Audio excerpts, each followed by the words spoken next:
this. Okay, shoot. Ready? Yes. Patrick Osborne, third base for the Southern Maryland Blue Crabs, and I'm from Bakersfield, California. Ooh, so the heat here is not really bothering you a whole lot.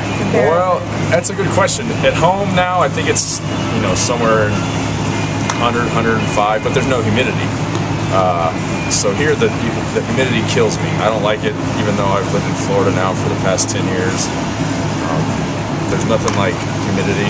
Back home it's dry heat, and I can handle that. Do they ever let you guys kind of jump in the bumper boats to cool Oh yeah, off? we do that. We do that often. After a hot day of BP or whatever, get in there, go swim around, cool off before the game. It's convenient. So, of what accomplishment, on or off the field, are you proudest of in your life? Wow, tough question. It's probably just, I don't know if I have an accomplishment that's been given to me by anyone, or a trophy or anything like that, but I just try and be a good person. I try and respect everyone I come in contact with, and I think that's, at the end of the day, I can kind of look back and say, you know what, I did things the right way. As far as an accomplishment, I don't really think I have one. What do you think you'd be doing if you weren't playing baseball? When I'm done playing baseball, I will be in this game in one way or the other. I want to manage eventually. There's a part of me that may want to experience the front office, but Butch has given me the opportunity this year to manage a few games, and I think that's kind of my calling. I don't know. I've enjoyed it tremendously doing it. It got my blood pumping. I don't know, I'm almost addicted to it.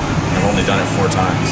Now, Butch has said that he thinks you are going to be a fantastic manager, that he is really kind of grooming you for that. How did that happen? I mean, how did that come up with you? Did you say to him that it was something you wanted to do, or was it just something that he saw in you with all his years in the game? It kind of goes back a few years. People have always told me that could be something that I could do when I'm done playing, and I really never said, okay, yeah, I'm still playing, I'm 25 years old, I still want to play, and I really never thought about it. And then when I was with the Astros, 2007, at the end of the season, Tom Wiedenbauer came to me, who works for the Astros, and he asked me what I wanted to do after baseball. And I told him, I said, you know what, I want to manage. And he said, you know what, call us when you're done playing. And it's something that's kind of built over the years. Butch came, I can remember, we were in York, I think it was last year, and he came to my room pretty late at night, knocked on the door, sat down, and he started talking to me about it. Said, you know what, I think you're good. You could be a really, really good manager. And I told him that, that's something I definitely want to pursue. Now, do you have like creative outlets or hobbies or things that are kind of non-baseball, non-sports, or kind of?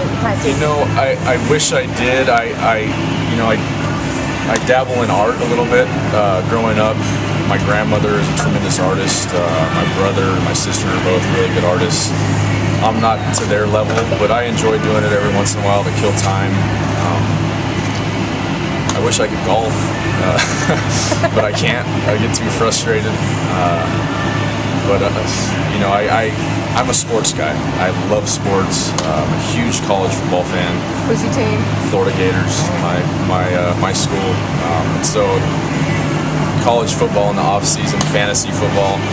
I've gotten hooked on that with my buddies. Other than that, I really don't have a hobby or a craft or anything like that. Complete the sentence. It would surprise people to know that It would surprise people to know that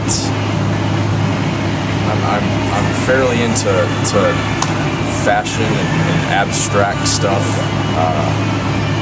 different stuff. Stuff that people might look and say, well, that's kind of cool.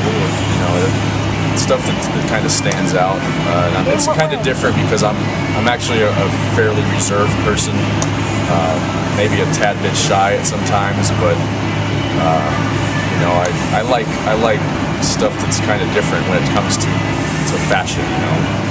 I got just red shoes or a T-shirt that someone might look and say, "What's that?" Or, you know, I wear a bright yellow watch. I don't know. That's kind of the quirky side of me. Has Bubachik designed anything especially for you, know, yet? The Ozzy line? But I've talked to Richard Giannotti about that, and I've kind of started to dabble in maybe some designs for him. There's one hanging in his locker that is kind of a cut off of another design that I've seen that I thought would be pretty cool, that involves that signature B that they use, and that's kind of what I was talking about with the art side of me, is that I enjoy doing that kind of stuff. What is do you have, I mean, in the off season, do you work with kids, teaching? You know what, or Lisa, do you have an off-season job? It's hard to get. Yeah, I consider myself very, very lucky, and I haven't really had to, go chase down a job in the off season. Pretty much the job has been the last 8 or 9 years is get ready for the next season, and I really haven't worked as far as lessons or anything like that. I'm very, very blessed to be able to kind of just lay around and do my own thing during the off season. Do you have any guilty TV pleasure? Guilty TV. It's funny, if you saw ESPN is on 24 hours a day on my TV, especially here, because I really don't know the other channels because I'm not familiar with the cable they have here, but I really never got into all the reality TV stuff, but ESPN Sports Center. Okay, nothing guilty about that. If you could trade places with one person for a day, who would it be and why? Great question. Maybe my brother. He's an attorney. He played college football. Also Florida? No, he went to Fresno State. And I just maybe one day switch with him just to see what that life would be like. I know I couldn't handle it, but just to kind of get away from the game and see what a quote-unquote 9-to-5 job would be like. I think that would be interesting, and I would definitely appreciate this more, I think, if I did that. Who's the most unique or unusual character you have met in your time in the game? That's another good question. There was a guy that I played with in the Indians organization from Hawaii. His name was Rodney Choi Fu. Awesome person, great guy. I'll remember him the rest of my life. But he had that personality and that glow about him that kind of like, wow, this guy, he's awesome. He sticks out in your mind, no matter if you left the game for 10 years, you'd always remember that type of person. And finally, what is your favorite thing about playing for Southern Maryland, playing with this organization? I love Butch. He's tremendous to play for. Just being able to say I played for Butch, I think that to other people in the game, that means something because of his reputation, not only as a manager, but how he played the game. I remember 2 years ago at the All-Star game, Don Zimmer came up to all of us being the guys from Southern Maryland. Butch played for Don Zimmer, and Don Zimmer was his bench coach when he managed for the Red Sox. And all I can remember Don Zimmer saying was, "Man, that guy played hard." And hearing that from a guy, with the credentials of a Don Zimmer, that was kind of cool because that really hit home and said, "Wow, Butch is a very well-respected man in this game." So playing for Butch, it's a very close community here. My host parents, Bob and Paula Sorrells, are tremendous. And there's a lot, it's kind of the whole package. I'd say Butch is the #1 thing. Thank you so